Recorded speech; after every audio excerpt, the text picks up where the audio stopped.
Assalamualaikum anak-anak hebat, apa kabar ayah bunda? Semoga kita semua dalam keadaan sehat. Anak-anak hebat, sebelum belajar, seperti biasa kita berdoa dulu, dilanjutkan dengan yel-yelnya. Semangat, semangat, semangat, tanggung jawab, tanggung jawab, tanggung jawab. Disiplin, disiplin, disiplin. Jujur, jujur, jujur. Kreatif, inovatif, visioner. Juara, juara, juara. Yes. Kita masuk tema 8, keselamatan di rumah dan perjalanan. Ya, subtema 1, aturan keselamatan di rumah. Udin, anak yang patuh pada aturan. Ia selalu mematuhi aturan di setiap tempat. Udin selalu mematuhi aturan di rumah.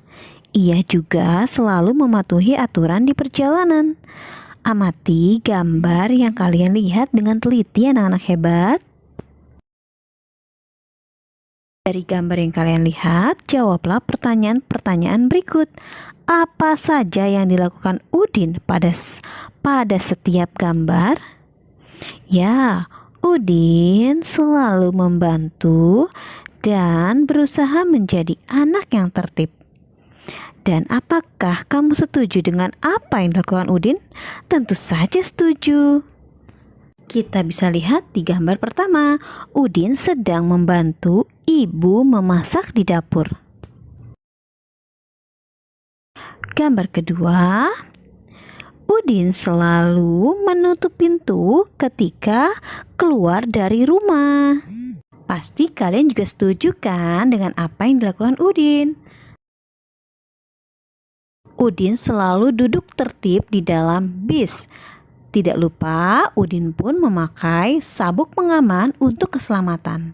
Nah, hal yang dilakukan Udin pasti kalian juga menyetujuinya, karena ini adalah suatu perbuatan yang sangat terpuji.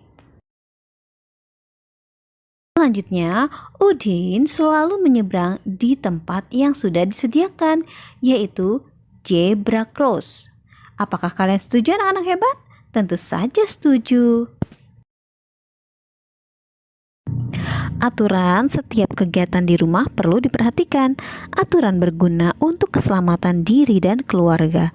Udin dan keluarga melakukan setiap kegiatan sesuai aturan. Perhatikan gambar-gambar yang kalian lihat dengan teliti, anak-anak hebat. Udin melakukan kegiatan dengan hati-hati. Sikap hati-hati merupakan salah satu contoh aturan keselamatan. Amatilah gambar berikut. Udin anak yang taat pada aturan. Setiap melakukan kegiatan selalu diatur menggunakan jadwal. Setiap kegiatan dilakukan dengan tepat waktu. Ya, pertama kalian lihat, pukul berapa Udin sarapan pagi? Ya, Udin sarapan pagi jam 6 pagi. Pukul berapa Udin berangkat sekolah? Udin berangkat sekolah jam 7. Pukul berapa Udin pulang sekolah? Udin pulang sekolah pukul 11. Perhatikan gambar jam berikut. Jarum pendek menunjuk angka 6, jarum panjang menunjuk angka 12 dibaca pukul 6. Jarum pendek menunjuk angka 7, jarum panjang menunjuk angka 12 dibaca pukul 7. Jarum pendek menunjuk angka 11, jarum panjang menunjuk angka 12 dibaca pukul 11. Jarum pendek menunjuk angka 10, jarum panjang menunjuk angka 12 dibaca pukul 10. Jarum pendek menunjuk angka 8, jarum panjang menunjuk angka 12 dibaca pukul 8. Jarum pendek menunjuk angka 2, jarum panjang menunjuk angka 12 dibaca pukul 2. Jarum pendek menunjuk angka 4, jarum panjang menunjuk angka 12 dibaca pukul 4. Jarum pendek menunjuk angka 9, jarum panjang menunjuk angka 12, dibaca pukul 9. Anak-anak hebat, ini adalah aturan ketika sarapan pagi. Sarapan pagi ada aturannya. Aturan itu berguna untuk menjaga kesehatan tubuh. Kesehatan tubuh sangat penting. Tubuh yang sehat akan terhindar dari penyakit. Penyakit yang muncul disebabkan sering lalai dengan aturan. Oleh sebab itu, aturan ketika sarapan pagi harus dipatuhi. Aturan ketika sarapan pagi yang harus dipatuhi antara lain: 1. Mencuci tangan sebelum makan hingga bersih. 2. Duduk dengan posisi yang benar. 3. Mengambil makanan dan minuman dengan tertib. 4. Berdoa kepada Tuhan sesuai ajaran agama yang dianut. 5. Makan pelan-pelan dan tidak terburu-buru. 6. Tidak berbicara ketika makan. 7. Setelah makan, mencuci tangan hingga bersih. 8. Setelah makan, berdoa kepada Tuhan sesuai ajaran agama yang dianut. Nah, anak-anak hebat, apa isi teks yang telah kamu baca tadi? Ya, itu adalah aturan ketika sarapan pagi. Apa kesimpulanmu terhadap isi teks? Ya, tentu saja. Kesimpulannya adalah tata cara sarapan pagi yang harus dipatuhi oleh setiap orang. Setiap kata Tuhan selalu ditulis dengan huruf besar ya anak-anak hebat. Huruf besar ditulis juga dengan huruf kapital. Perhatikan kalimat-kalimat yang kalian lihat pada layar. Berdoa kepada Tuhan sesuai ajaran agama yang dianut. 2. Setelah makan, berdoa kepada Tuhan sesuai ajaran agama yang dianut. Lalu, huruf kapital juga dipakai sebagai huruf pertama kata ganti Tuhan. Kata ganti Tuhan yang sering digunakan misalnya: 1. Yang Maha Esa, Yang Maha Kuasa. 3. Yang Maha Besar. 4. Yang Maha Pengasih. 5. Yang Maha Penyayang, dan sebagainya. Saatnya menulis. Tulislah 5 kalimat menggunakan kata ganti Tuhan di bawah ini dengan benar. Contohnya adalah: Yang Maha Esa. Tuhan adalah Yang Maha Esa, tidak beranak dan tidak pula diperanakan. Yang kedua, Yang Maha Kuasa. Tuhan adalah Yang Maha Kuasa di langit dan di bumi. Masih ingatkah kamu apa yang dilakukan sebelum makan? Kita harus berdoa sebelum makan. Tujuannya adalah sebagai wujud syukur kepada Tuhan. Bersyukur kepada Tuhan dapat diungkapkan melalui lagu. Misalkan nih, lagu Terima Kasih Ya Tuhan. Lagu ini ciptaan A.T. Mahmud. Ayo anak-anak hebat, kita dengarkan lagu Terima Kasih Ya Tuhan karya A.T. Mahmud. Kita masuk ke pembelajaran 2. Udin, Edo, Beni, Siti, Dayu, Meli, dan Lani akan bermain menirukan bagaimana cara binatang berjalan. Mereka akan bermain di halaman rumah Udin. Akan tetapi halaman rumah Udin masih kotor. Halaman rumah Udin perlu dibersihkan. Amati halaman rumah Udin ya anak-anak hebat.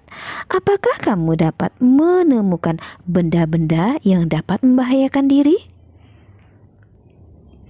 Teman-teman, halaman ini masih kotor. Yuk kita bersihkan terlebih dahulu. Betul, masih banyak sampah yang berserakan. Ada juga kerikil dan batu yang berserakan. Benda ini dapat membahayakan diri. Setelah dibersihkan, halaman rumah terlihat bersih dan aman untuk bermain. Udin dan teman-teman mulai bermain menirukan gerakan binatang berjalan.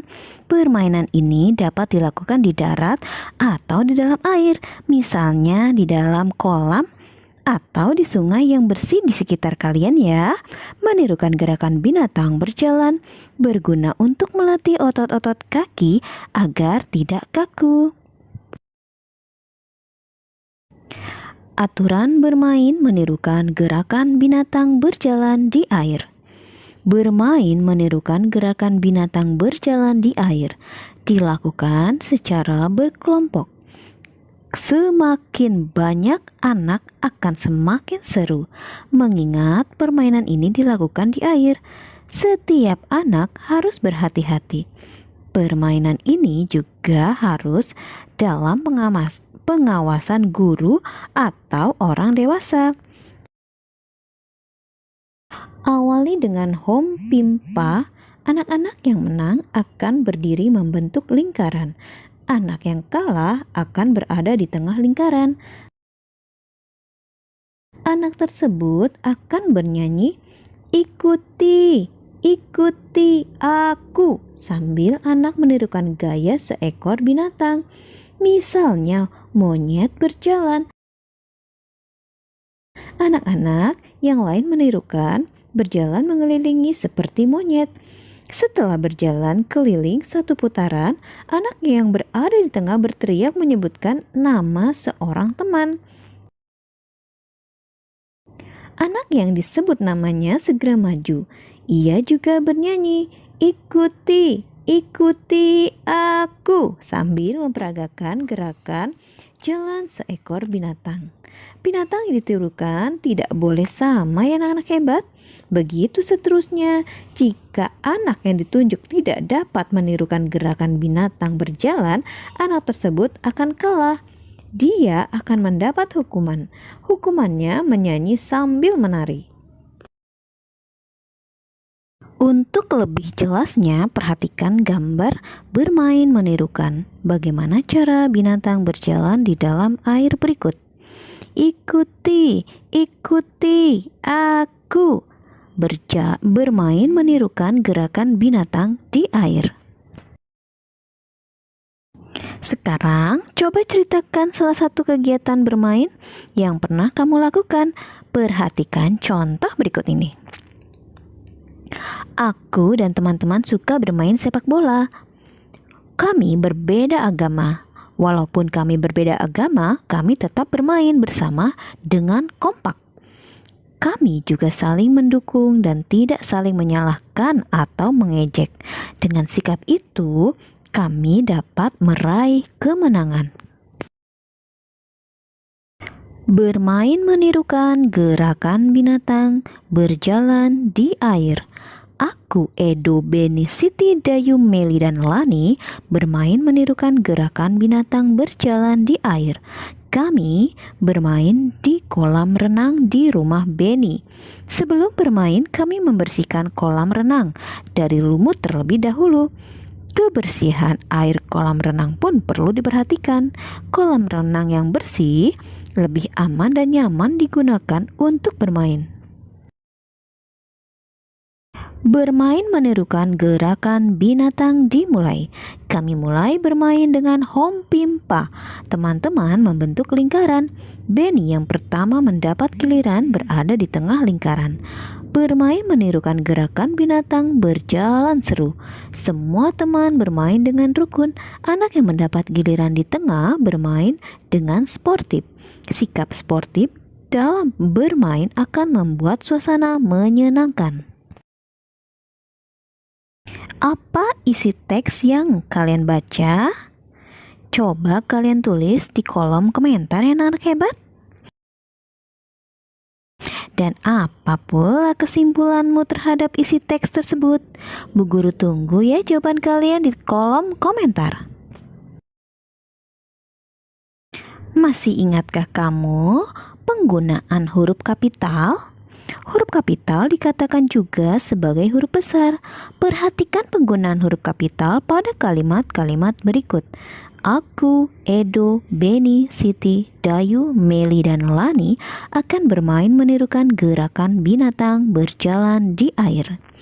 Kata Edo, Beni, Siti, Dayu, Meli, dan Lani selalu diawali dengan huruf kapital atau huruf besar. Setiap awal nama orang harus ditulis dengan huruf kapital. Susunlah kata-kata berikut menjadi sebuah kalimat yang utuh. Tong Udin sampah memegang. Menjadi Udin memegang tong sampah. Nomor 2, rumah menyapu halaman Siti. Siti menyapu halaman rumah. Nomor 3, kerikil batu Edo dan mengumpulkan. Edo mengumpulkan batu dan kerikil. Nomor 4, sampah Lani mengumpulkan. Lani mengumpulkan sampah. Nomor 5, Lidi, Meli, sapu memegang. Menjadi Meli memegang sapu Lidi. Selamat belajar anak-anak hebat. Tidak lupa untuk berdoa ketika kalian selesai belajar dan berterima kasih kepada ayah bunda yang telah membimbing kalian belajar hari ini. Wassalamualaikum warahmatullahi wabarakatuh.